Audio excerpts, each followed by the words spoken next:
When Adrian went bankrupt, he didn't beg me to stay. He begged me to be reasonable. "Just sign the papers," he said, eyes red but voice steady, like this divorce was a business deal he needed stamped. "After we split, you can keep the house. Celeste needs somewhere quiet to rest." Celeste, his white moonlight. The woman he'd claimed was too pure to touch back in college. The one he'd carried like a secret altar in his heart for 20 years, while I played wife, partner, and unpaid backbone. "She's pregnant," he added, as if that sentence could erase every late night I spent drafting proposals, every cold winter I endured in damp rentals, every meal I skipped so his company could breathe. We were on our way to the Civil Affairs Bureau to finalise it, him clutching his last pride, me clutching what little dignity I had left when a bus lost control and slammed into our car. Metal screamed. Glass exploded, my world went black. And then I opened my eyes to sunlight and shouting. A ring of students surrounded me, their faces familiar in the eerie way a dream remembers details, the smell of grass, the sting of wind, the distant thud of a basketball, a sports field, a college campus, my college campus. I looked down at my hands, younger, no wedding band, no scars from a lifetime of swallowing pain. My chest tightened as memory snapped into place like a trap closing. I was reborn, and today was the day Adrian confessed. A voice cut through the noise. "He's coming!" The crowd parted like a stage curtain. Adrian walked toward me with a bouquet of red roses, his expression caught between confusion and sudden, bright excitement. For a heartbeat, he looked straight at me, at Nora, the girl who once believed a few sweet words could be a home. In my last life, that home became a cage. Adrian stopped. His fingers trembled on the bouquet. Then his gaze slid past me, scanning faces, searching, hungry, frantic. My stomach dropped. "No, don't tell me."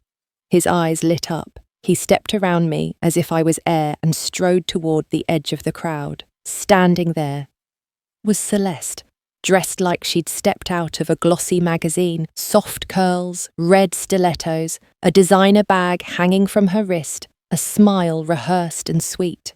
Adrian reached her and dropped to one knee. "Celeste," he said loudly, like he needed the whole world to witness his redemption. "I liked you for a long time. I wasn't brave enough before, but now that I've been given a second chance, I understand something. People who love each other should be together." He lifted the roses like an offering. "Please, be my girlfriend, I'll give you everything." The field went silent, then whispers started, sharp, excited, cruel. Wasn't he supposed to confess to Nora? Did someone swap the script? Celeste is the finance department star. Her family's loaded. And Nora? Didn't her dad die? I heard, "Her family's company is failing." The words pricked like needles, but I didn't flinch. I'd already bled out in front of these kinds of stares once. Adrian turned, finally, to look at me. Guilt flickered across his face, quick as a match flare, then vanished. He tightened his grip on Celeste's hand like he was afraid the universe might snatch her away again. "The decorations today were for Celeste," he announced, voice firm. "Someone made a mistake and brought Nora here instead." A few students laughed under their breath. I could feel their eyes crawling over me, waiting for tears, waiting for a scene, waiting for the girl I used to be. But I smiled. "I'm confused too," I said lightly. "I was dragged here out of nowhere. You nearly scared me to death." The crowd leaned in. I tilted my head, sweetness sharpened into a blade. "Good thing it's just a misunderstanding. Otherwise, I wouldn't have known how to turn him down." Adrian's jaw tightened. I stepped forward, just enough to be heard, and gave them what they wanted. A blessing that tasted like poison. "Everyone's congratulating you two. I can't fall behind, can I? So, eternal happiness, mutual devotion, Never part, never separate, because a scumbag and his white moonlight belong together, locked tight, so they can't ruin anyone else. I turned and walked away before Adrian could speak. My roommate Harper chased after me, face burning with anger. Nora, I'm so sorry. I shouldn't have pulled you into that. It's not your fault, I said, surprisingly calm. He was going to confess to me. I exhaled and the air felt new in my lungs. He just remembered first. Back in the dorm, my phone rang. I looked at the screen and laughed softly. Adrian. I answered without a greeting. His voice came fast, anxious, certain. Nora, you've been reborn too, haven't you? I didn't reply. He swallowed, then tried to sound noble. We both have a second chance. Let's build new lives. Let's not repeat the past.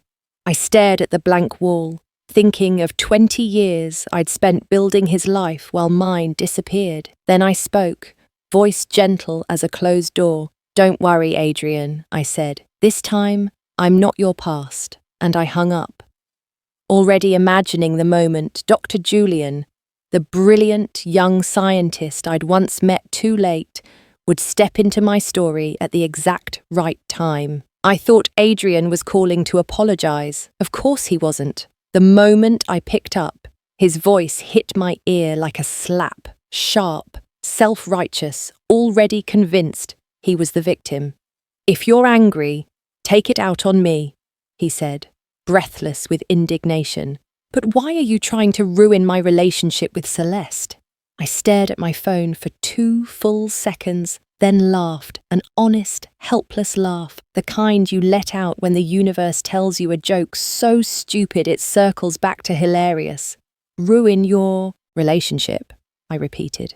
Adrian, what exactly am I supposed to be jealous of? The fact you can't afford a real meal, or the way you wear the same dirty underwear for 3 days like it's a lifestyle choice? His inhale turned jagged on the other end. And you dare bring up our past life, I added, voice turning cold. I must have been blind to ever fall for a shameless scumbag like you. In this life, you should crawl into some dark corner and stay there instead of popping up to discuss other people. He exploded. If you didn't say something to Celeste, why would she suddenly become so cold to me? She was happy when I confessed. Before we went back to class, she even kissed me on the cheek. Then she started acting like I'm trash. I blinked slowly, letting the silence stretch until it became uncomfortable. Then I said it plainly, as if describing the weather. Maybe she realized you are trash.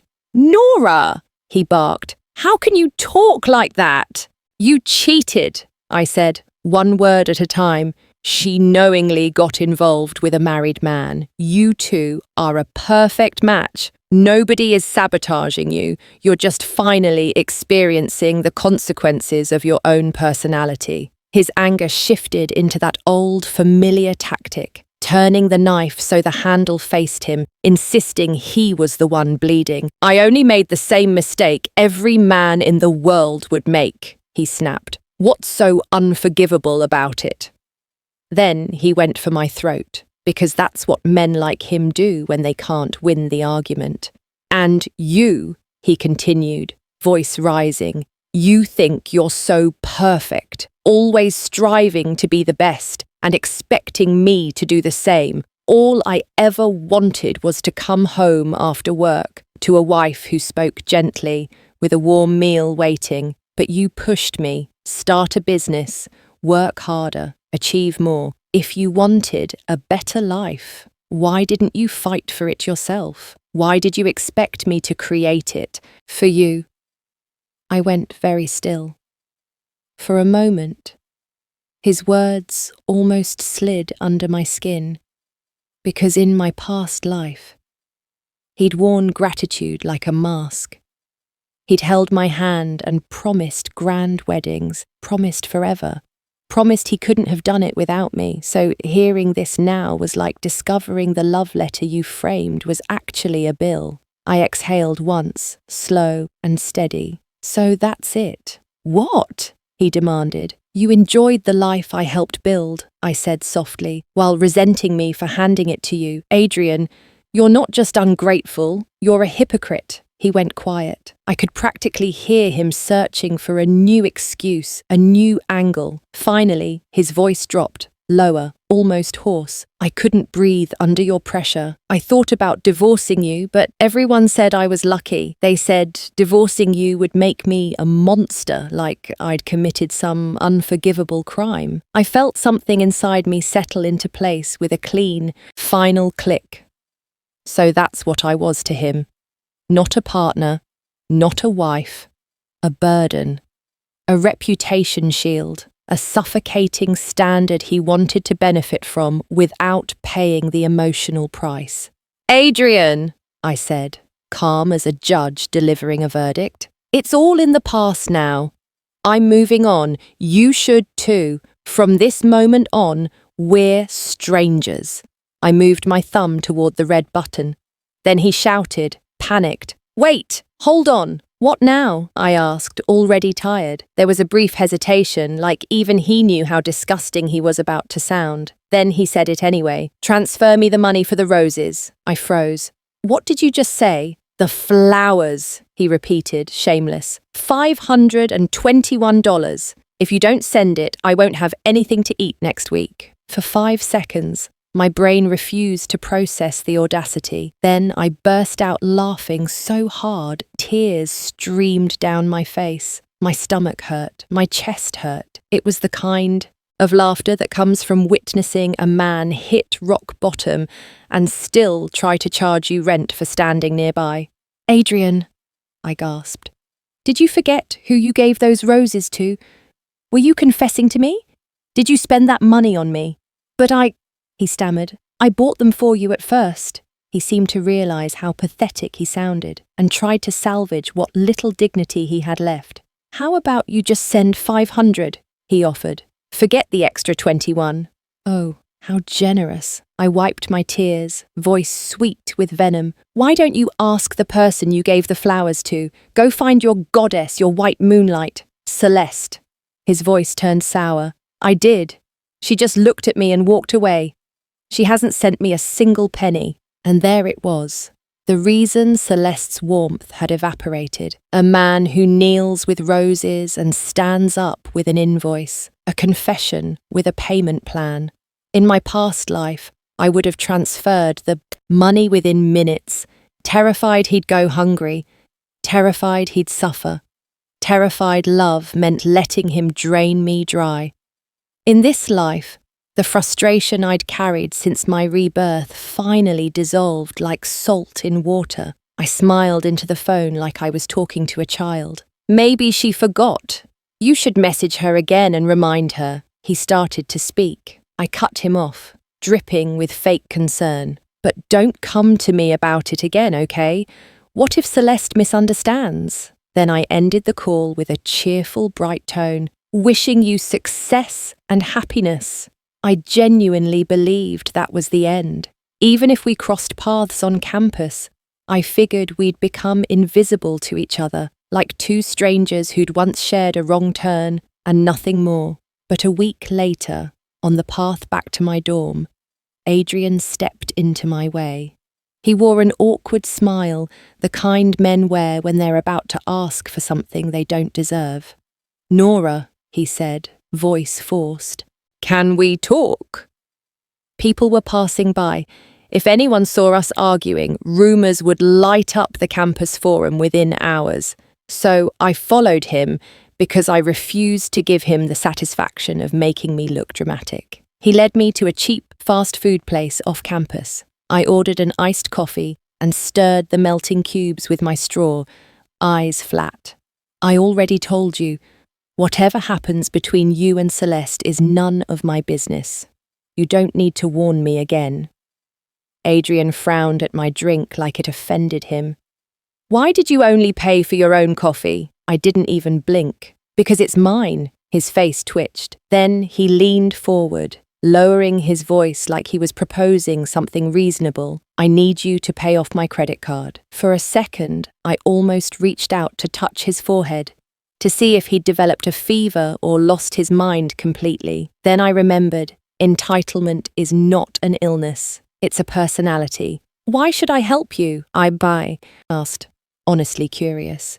He looked genuinely shocked. Because you always did before. I nodded slowly. Yes, back then we were married. As your wife, I had obligations. I set my straw down and looked him dead in the eye. Now, we have nothing. So tell me, Adrian, where do you get the audacity? His face flushed. He slammed the table. You're humiliating me on purpose. You're jealous. You want me embarrassed because I found true love, and I'm happier than you. I raised an eyebrow, unimpressed. Then he tried a softer tone, like a scammer switching scripts. Fine, consider it a loan. I'll pay you back double when I have money. When you have money, I echoed, letting the words hang there like a dead promise. I picked up my book and tapped his forehead lightly, one small knock, as if trying to wake up whatever dignity still slept inside him. Get a grip, I said. Stop bothering me. If you don't, I'll post online that you begged your ex to pay your credit card. I watched the colour drain from his face. His pride, that fragile little thing, was always his weak spot. I stood, walked out, and didn't look back. Because the truth is, I wasn't angry anymore. I was free, and no matter how many times Adrian tried to drag me back into his mess, he'd learn the same lesson over and over. In this life, I don't fund my own heartbreak. I'm sorry, my mother whispered, voice fraying at the edges. I can't do it anymore. I'm so tired, Nora. I can't handle this. I nodded and squeezed her hand, offering the only comfort I had left, warmth without promises. Some bonds were like thin glass. You could cradle them, polish them, protect them from the wind, and they would still crack the moment life breathed too hard. I was still lost in that thought when her attention snapped to the road. A red sports car had pulled up at the curb, glossy and loud as a dare. My mother's whole face changed and her beat brightened. Her posture straightened, as if she'd been waiting her entire life for the sound of that engine. She hurried toward it like a deer drawn by headlights. The window slid down. A man's laugh spilled out, low and indulgent. My mother waved at me with a smile so radiant it almost looked like relief. "Bye, sweetheart," she called, as if she wasn't leaving behind a room full of dust and memories. "Be good." The car rolled away. I stood there with a lump in my throat that wouldn't rise, wouldn't fall, just pressed and pressed until breathing felt like swallowing stones. The liquidation money hit my account a few days later. The number stared back at me from my phone, neat, clean, heavy with finality. In my past life, money had always been something I watched other people hold. I'd lived on scraps beside Adrian, always telling myself sacrifice was love. In the end, I'd still lost everything. Not this time. Maybe Adrian had been right about one thing. Maybe I was ambitious. Maybe I was always reaching, always climbing, always hungry for a better version of the world. So what? Now I had memories. Now I had an early warning system for every cliff I'd ever fallen from. Why wouldn't I aim higher? My gaze drifted toward the tech park on the edge of campus, where glass buildings caught the sun like mirrors. In my previous life, a senior from the physics department, Quinn, had poached a few professors and their research team to start an energy tech project. Back then, nobody believed in them. Investors laughed.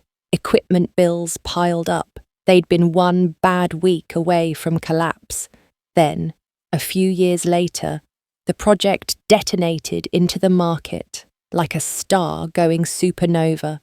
Quinn became a name people whispered with envy. I looked at my bank balance again and smiled faintly. This time, I wouldn't be the wife in the background, holding someone else upright while they climbed over my bones. This time, I would become my own capital. I called Quinn he answered with the cautious tone of someone used to being dismissed. But the second I said I wanted to invest, the silence on the other end turned sharp with disbelief. "You're serious?" he asked. "Completely," I replied. "Meet me at the academic building." Quinn didn't send a representative.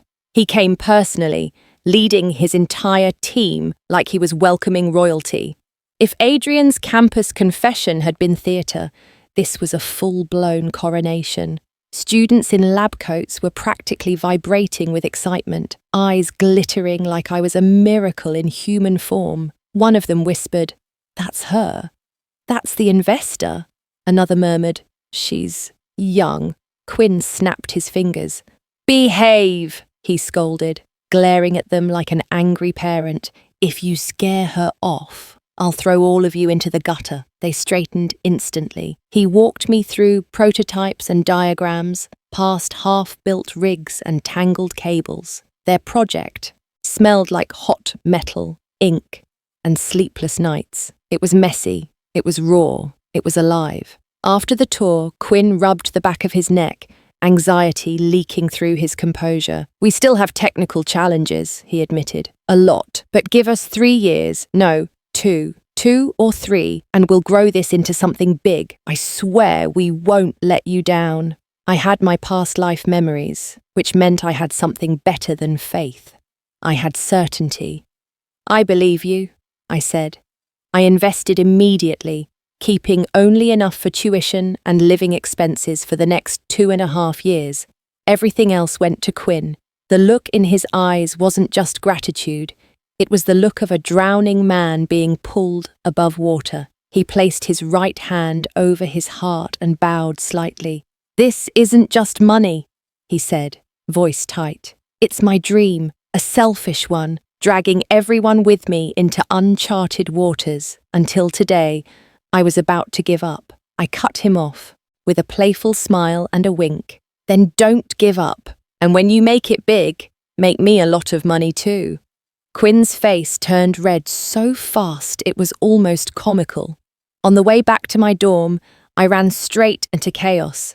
At the cafeteria entrance, Adrian and Celeste were having a public argument so loud it drew a crowd like a magnet. They were campus celebrities now, the handsome academic prodigy and the finance department's shining star. People circled them with phones half raised, hungry for the next headline. Celeste's voice sliced through the air like glass. "I washed my hair, did my makeup, and spent 30 minutes picking this dress," she snapped, jabbing a finger at Adrian's chest. "And you took me to eat hot pot.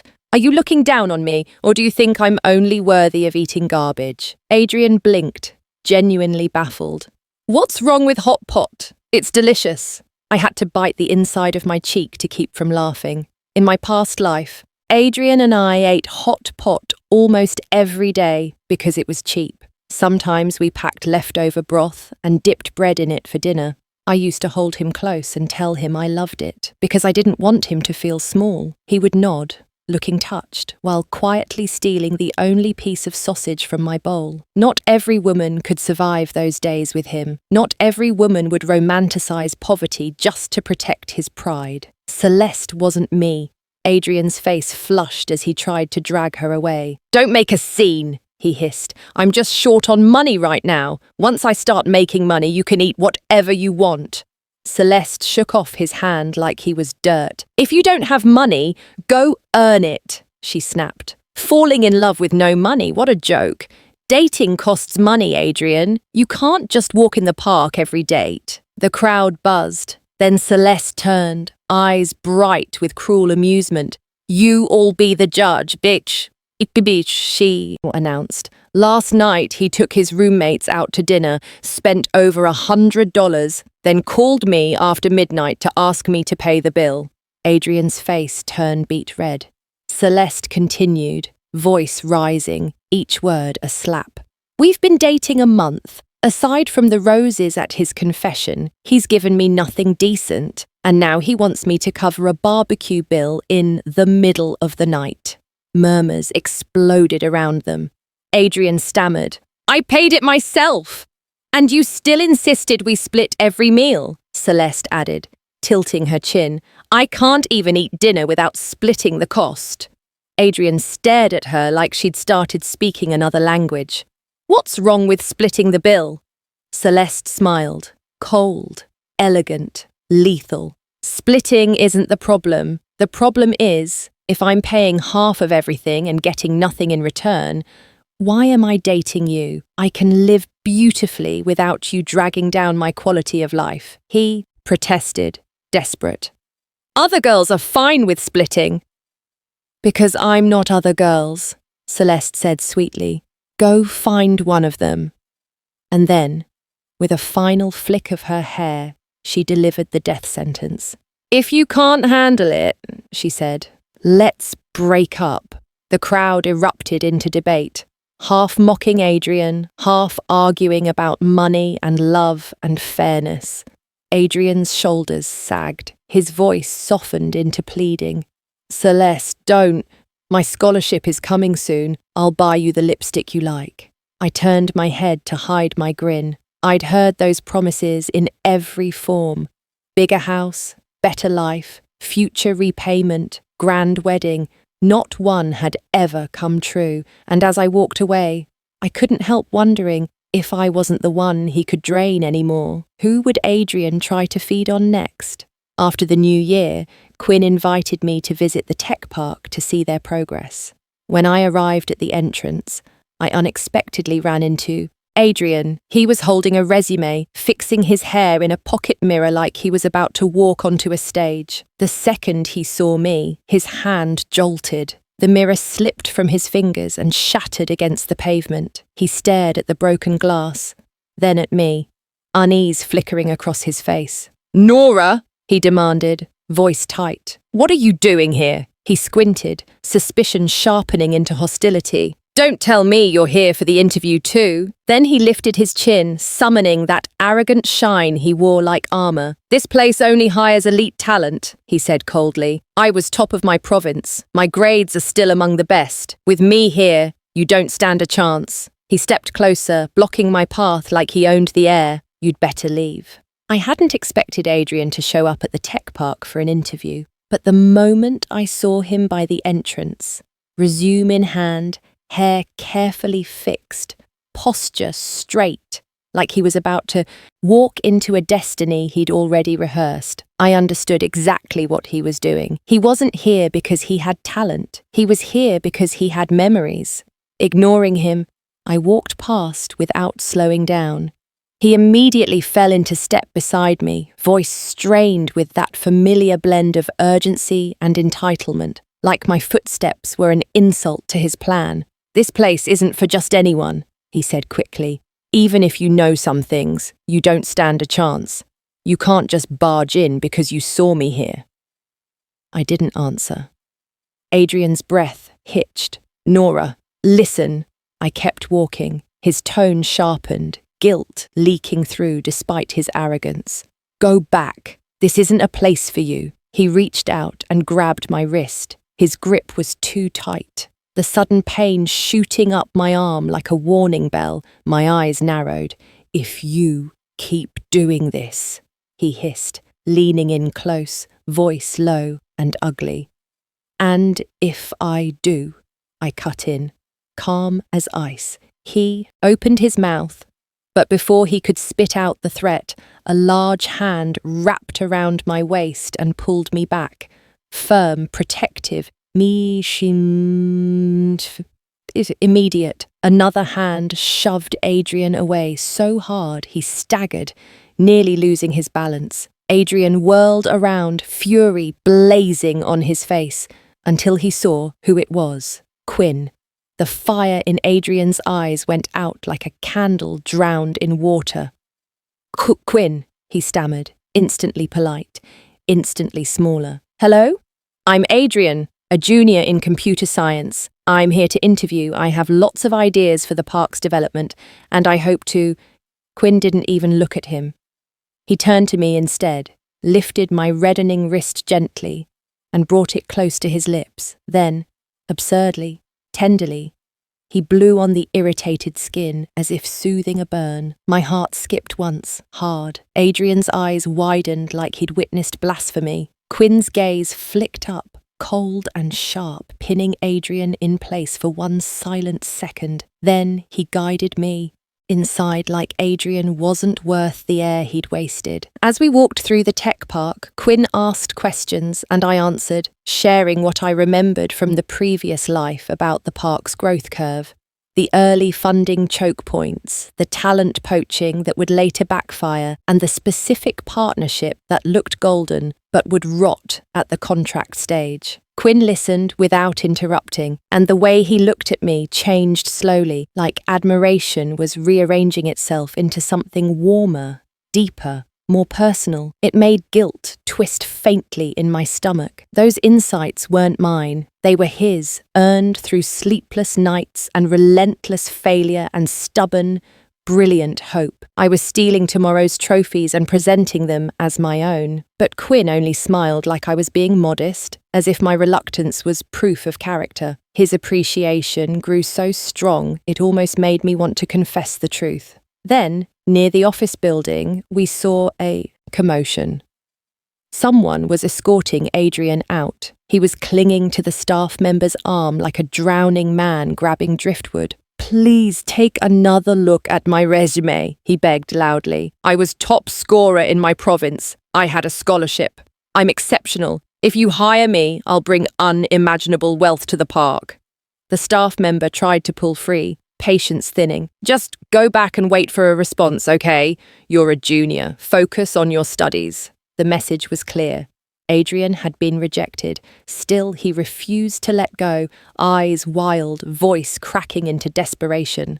2 security guards finally approached and escorted him out. Even from a distance, I could hear him shouting, "You'll regret it! I can save this park! 20 years of hard work! Don't touch me! I can walk out on my own!" I couldn't help the bitter amusement that rose in my chest. Adrian was still clinging to his past glory like it was currency, but everyone else was moving. Forward. Quinn glanced at me, eyebrow lifting. "He's not one of your suitors, is he?" I let out a short laugh. "No, his character is awful. Even if he tried to pursue me, I'd never say yes." Quinn's shoulders loosened visibly, relief disguised as a casual exhale. Then, as if making a decision, he took my hand. The sudden boldness made me blink. "Quinn, I have a lot of plans," he said, voice steady, cheeks flushing all the way from his ears to his neck. "I want your input." He led me quickly toward his office. Later, when he offered to drive me back, I insisted on walking alone. I needed air. I needed space to think without his warmth making me reckless. The moment I stepped outside the park, I saw Adrian. He was leaning against a wall like a waiting stray, eyes sunken, jaw tight. Judging by the time, he'd been there for hours. When he spotted me, he sprang up, then wobbled, knees stiff from standing too long. He stumbled forward and dropped to one knee in front of me, like a man trying to force a scene into existence. I jumped back instinctively. "Don't," I said sharply. "I don't care if you're here to beg for reconciliation or pull another scam. Either way, the answer is no." Adrian stood, chest heaving. His eyes burned with anger and something unstable underneath it. He pointed at the tech park like it had personally betrayed him. "You took the money I needed for my startup and invested it here, didn't you?" I stared at him, stunned. Not by the accusation, but by the fact he genuinely believed it. He actually thought my money belonged to him. "Adrian," I said slowly, "is something wrong with your brain? That's my money. I'll spend it however I want, even if I throw it into the ocean. It has nothing to do with you." His voice rose into a shout. "Then what about me? What am I supposed to do? You know I need that money. You just took it all. You're so selfish. You're only doing this because you hate me, because you don't love me anymore."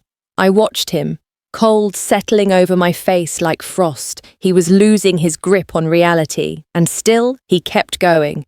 "How much do you have left?" he demanded, eyes fever bright. "Give it to me. It's useless in your hands. If you give it to me, I'll multiply it 100 times. Once my business takes off, my hand shot up and slapped his pointing finger away. Go see a doctor, I said flatly. Don't push me into slapping you next. Adrian gritted his teeth, hesitated, then tried to pivot into manipulation. Fine, he said. I'll write you an IOU. Treat it as a loan. In a few years, I'll pay you back with interest. He reached for me again, voice softening like he was offering mercy. A fist slammed into his face. Adrian flew sideways and hit the ground hard. Quinn stood there, sweat glistening on his brow, eyes dark and predatory, like something in him had snapped the moment Adrian tried to touch me. Again, Adrian scrambled back, clutching his mouth, staring between me and Quinn as if a puzzle had finally clicked, his eyes filled with venom. He pointed at me, spitting blood. You're two-timing, so this is why you gave him all your money. He didn't get to finish. Quinn's fist connected again. A tooth skittered onto the pavement with a sickening little sound. Adrian screamed, clutched his mouth and ran, humiliated, terrified, finally forced to retreat. After that day, Quinn started asking me out more often. At first, he used the project as an excuse, dinner to discuss the next phase, coffee to review data. Then he stopped pretending entirely and began waiting for me outside the campus gates, like it was the most natural thing in the world. I poured everything into my studies and Quinn's project. Graduation defense season hit like a storm, and because my academic record was spotless, offers poured in from top companies during the recruitment fair. I was drowning in choices, but even then, Adrian's name still floated into my life like sewage water that refused to drain. My roommate Harper, still holding a grudge from his earlier stunts, made it her personal mission to track every piece of gossip. And strangely, shamefully, it became my guilty pleasure. Nora, Harper whispered one day, eyes shining with delight. Did you hear Adrian got beaten up? I looked up from my notes. Why? He borrowed a ton of money from friends, she said, barely containing her excitement. Told them he was investing in 2 stocks that were guaranteed to skyrocket. 6 months later, the stocks tanked. His money's stuck. The lenders think he scammed them, and they sent someone to rough him up. I knew exactly which 2 stocks she meant. Adrian hadn't lied. They would rise. In about 10 years.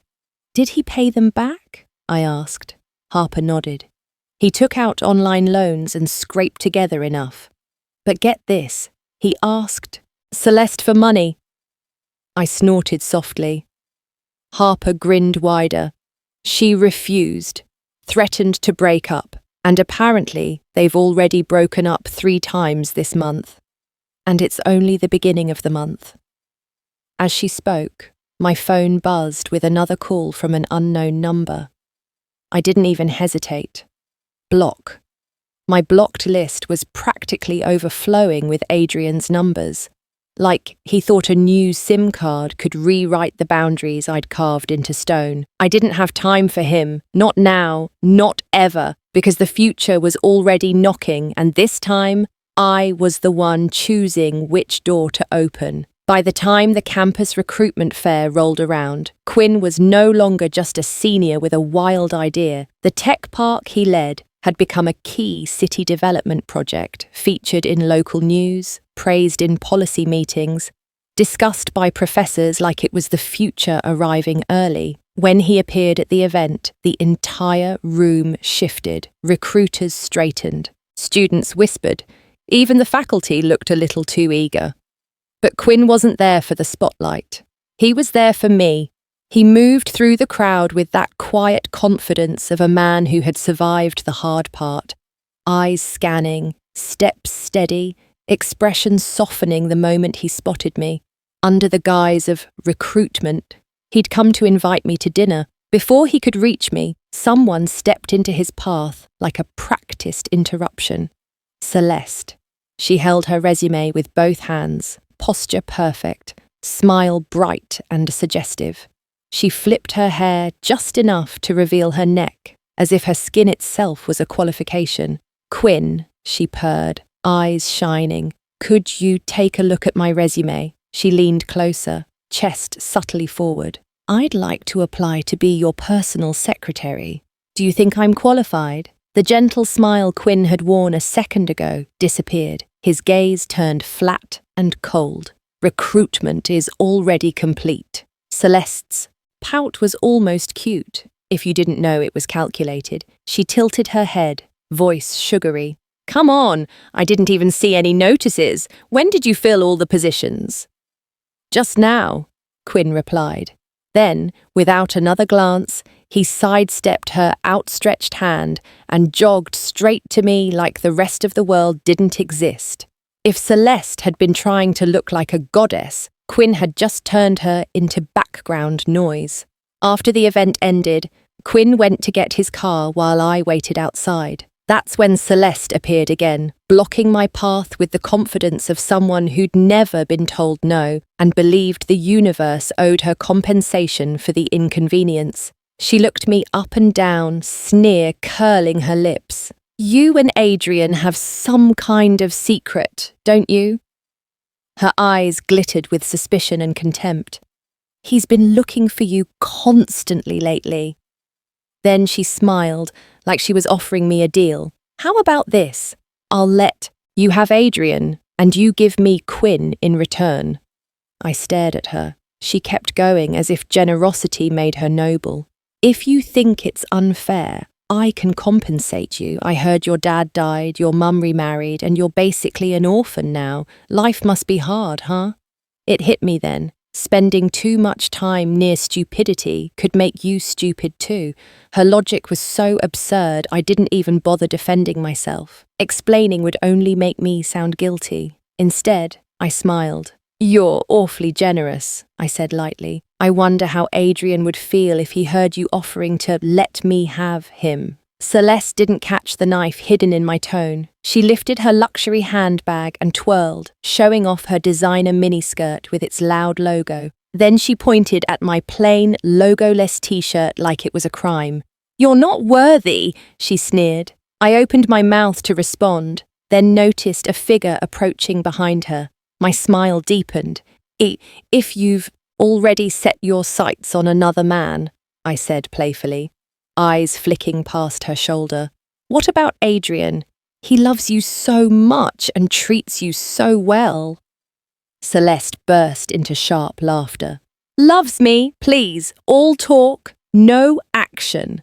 Her voice dripped with disdain. "He's a broke loser, dates at the library or the park, meals at roadside stalls. For my birthday, he gave me paper cranes, like I'm a child he's trying to fool." She rolled her eyes. "I'm only playing around with him. Who would actually fall for someone like Adrian?" Then she delivered the line like a guillotine. "He's constantly bragging about his high school awards and saying, 'When I'm rich someday.' Someone like him will never make money, not in this lifetime." I tilted my head, gaze steady. "Do you think she's right, Adrian?" Celeste froze. Slowly she turned. Adrian stood there with bloodshot eyes and an exhaustion so deep it made him look older than his years. His chin was unshaven, his clothes rumpled, his whole body carrying the shaky tension of a man juggling multiple jobs and too many lies. Celeste's cruelty landed on him like the final straw. His face contorted. In a burst of rage, he grabbed her shoulders and shook her hard. "Haven't I treated you well enough?" His voice cracked, words spilling out like poison that had been fermenting for weeks. "Every time we go out, I pay. You refuse street food but demand iced tea that costs $30 a cup. On Valentine's Day, you wanted a $300 lipstick and the money I sent you on anniversaries. Do you think I wanted to live like this?" The crowd that had been gathering went silent, listening. Adrian's frustration boiled over. "I borrowed money to start a business for our future." You refused to help, then mocked me behind my back with your friends. How do you think that makes me feel?" He tried to drag her away. Celeste struggled, nails digging into his arm. Then, suddenly, a student sprinted up, breathless. "Adrian, your mum is at the school gate. She's crying and making a scene." Adrian froze. Then his grip tightened on Celeste like she was an emergency tool, and he rushed toward the gate. I followed at a distance. Quinn was waiting for me outside anyway, and something told me this mess wasn't done unfolding. At the gate, a plainly dressed older woman sat on the ground, slapping her thighs as she wailed loud enough to draw half the campus. "Oh, how unlucky I am," she screamed. "I work myself to death to put my son through college, and now he doesn't send a single penny back. When the family is in trouble, he hides like a coward and won't even show his face." Adrian's face turned beet red. Sweat poured down his temples as he tried to pull her up, to hush her, to salvage his dignity in front of the growing crowd. But his mother only got louder. Through the whispers, the story surfaced in fragments, then assembled into something horrific. Adrian's younger brother had broken into someone's home to steal. The homeowner woke up. The boy panicked and stabbed them to death. Police custody, murder. I stood still, the pieces clicking into place with chilling clarity. In my past life, this had never happened because I'd been Adrian's personal bank. I'd paid his credit cards, covered his emergencies, and he'd sent most of his earnings back home. His brother had never been desperate enough to commit a crime. But this life was different. Celeste didn't support dreams. She drained resources. Adrian had no money left to send home. His mother screamed until her voice went hoarse. "You can't ignore your brother. He's your flesh and blood. Today, you must find a way to get him out." Then she pointed at the school wall, eyes wild. "If you don't, I'll throw myself against it and let everyone see what kind of heartless son I raised." Adrian looked like he might collapse. And then, desperation twisting him into something uglier, he grabbed Celeste's arm and yanked her forward. "Mom!" he said loudly, almost shouting. "This is my girlfriend. Her family is wealthy. She can lend me the money." Every head turned toward Celeste. Celeste's face went pale, then red with humiliation. She lifted her hand and slapped Adrian hard across the face. The sound cracked through the air like a gunshot. "You're asking me for 300,000? she hissed. "Are you insane? Why would I lend that kind of money to a murderer? And even if I did, how would you pay me back?" Adrian's expression collapsed. He held his cheek, eyes wet, voice breaking. How did it come to this? We were so happy before. Even when I went bankrupt, I gave you everything I had left. Now I'm just asking for..." Celeste cut him off, glancing at the crowd like they were knives. Then she straightened, chin lifted, cold and elegant. "Dating you," she said, quietly, "has been more humiliating than being broke." She tossed her hair and walked away like a goddess, leaving a ruined temple behind. Adrian stood there in stunned silence, alone in the centre of his own public collapse. I saw enough. I turned and headed toward Quinn's car parked nearby. When I slid into the passenger seat, I apologised for being late and briefly explained the commotion. Quinn didn't ask for details. He only reached over, brushed his thumb against my knuckles, and said softly, "You're here now." My phone rang. Unknown number. I answered, and Adrian's voice hit immediately, ragged and furious. "Nora," he said, "lend me 500. I almost laughed. "Didn't you just ask Celeste for 300,000? Why is it 500 now?" He didn't pause. "Just wire it. Here's the account. Send it now, and I'll get back together with you." I couldn't help it. I laughed out loud. "You think I'd pay 500 just to get back together?" I said, voice dripping with mockery. His temper flared. "Don't be ungrateful. I'm agreeing to spend this life with you. Besides, Even if we never married in this life, my brother called you sister-in-law for 20 years in the last one. You owe him." My smile vanished. My voice turned icy. "Why should I care about your brother? In our past life, he mocked me for clinging to you, called me old and unattractive, urged you to divorce me as quickly as possible." I leaned back in Quinn's seat, looking out at the night. "I owe him nothing." Adrian's breathing turned harsh. His voice rose, trembling with rage and something like panic. "Nora, we had 20 years together in our past life. Doesn't that mean anything? Isn't that worth 500? How dare he bring up those 20 years, like they were a receipt he could wave in my face for a refund. I stayed silent, fingers tightening around my phone until the edges bit into my palm. On the other end, Adrian mistook my silence for weakness. He got louder, more righteous, more vicious. "My brother is only 18, he snapped. "Are you really going to ruin his life, Nora? Are you heartless? How can you be so cruel?" His voice cracked with practiced accusation, as if shouting could rewrite history, like I hadn't spent 2 decades being drained dry by him and his family, like I hadn't paid their bills, covered their disasters, swallowed their insults, and still got discarded the moment his white moonlight beckoned. I opened my mouth to answer. Before a single word could leave my throat, Quinn reached over, took my phone out of my hand, and brought it to his ear.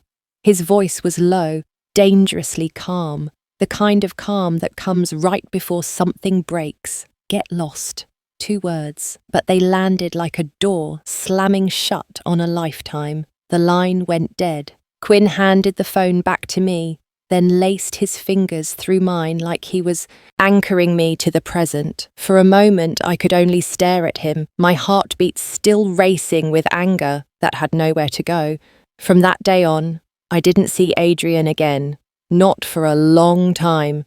Graduation arrived faster than I expected. Days packed with thesis defences, offer letters, and the strange, weightless feeling of stepping off a cliff and realising you can finally choose where to land. As I packed up my dorm, Harper caught me in the hallway, eyes sparkling like she was carrying a secret too delicious to keep. "Did you hear?" she whispered, leaning close. "Adrian couldn't borrow money from anyone at school, so he turned to loan sharks. Now he's working himself to death trying to pay it back." I paused with a kid in my arms. Harper continued, excited. Apparently, a video of his mother screaming at the school gate circulated online. It caused backlash and made the university look awful.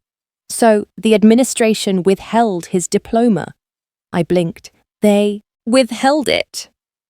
Harper nodded hard. 4 years, gone. Just like that. For a second, I felt something flicker in my chest, something that might have been satisfaction or might have been pity. Then Harper leaned in again, voice dropping. "And there's another rumour." Her eyes widened. "I don't know if it's true, but I heard Celeste got pregnant." A chill slipped down my spine.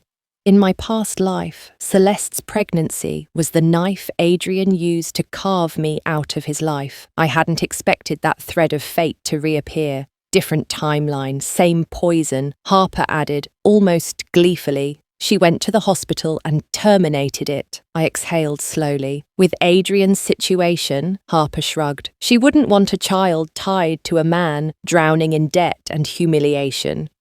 Then her expression shifted. Curiosity mixed with morbid thrill. "But it went wrong. She hemorrhaged. They say she might never be able to have children again."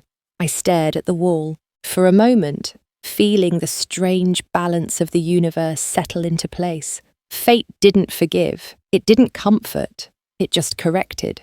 Harper's eyes flicked to my face. "And I also heard you were one of the original investors in Quinn's tech park." I didn't react. She pouted. "Your lips are sealed so tight. I had no idea you were rich now.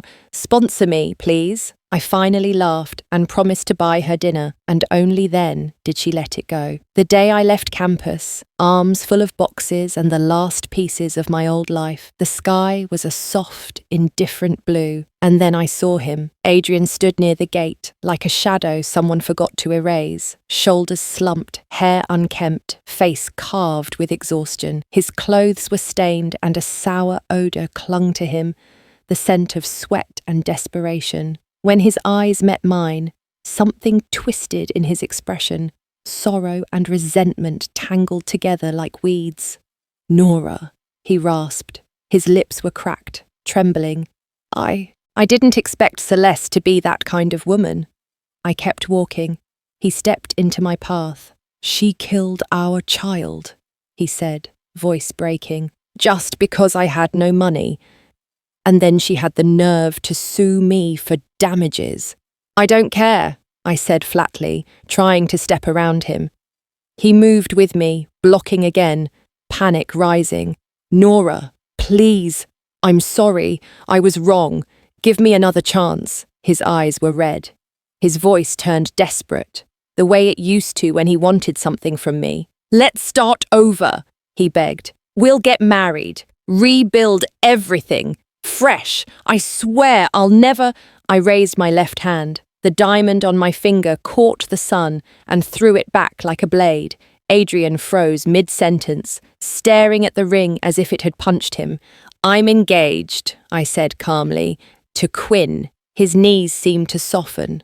For a second, he looked like he might collapse right there on the pavement. Then, as if denial could save him, he lurched forward. "Break up with him. Throw that ring away. I'll buy you a bigger one. Better. I swear I'll—" I looked at him and felt only pity.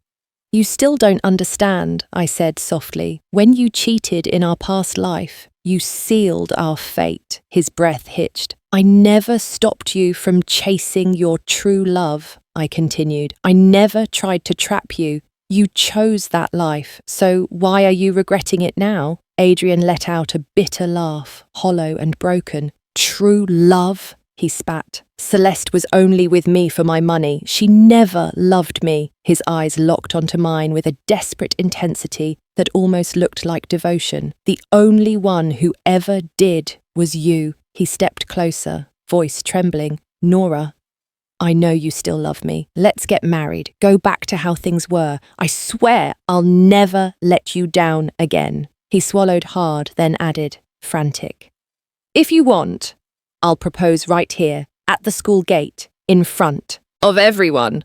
I'll make sure the whole world knows that Adrian loves—" A loud car horn cut through his words.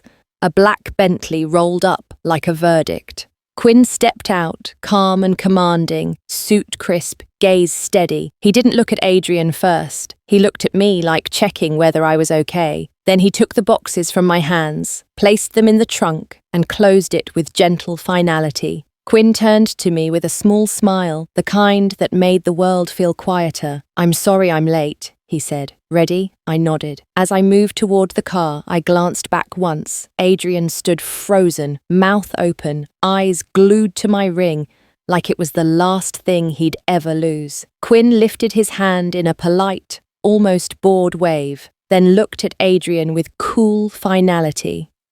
"This time," Quinn said, voice even, "let's really not meet again." And with that, I slid into the Bentley. The door closed, the engine purred, and I left Adrian behind, exactly where he belonged. In the past, he kept trying to sell me like a debt I owed.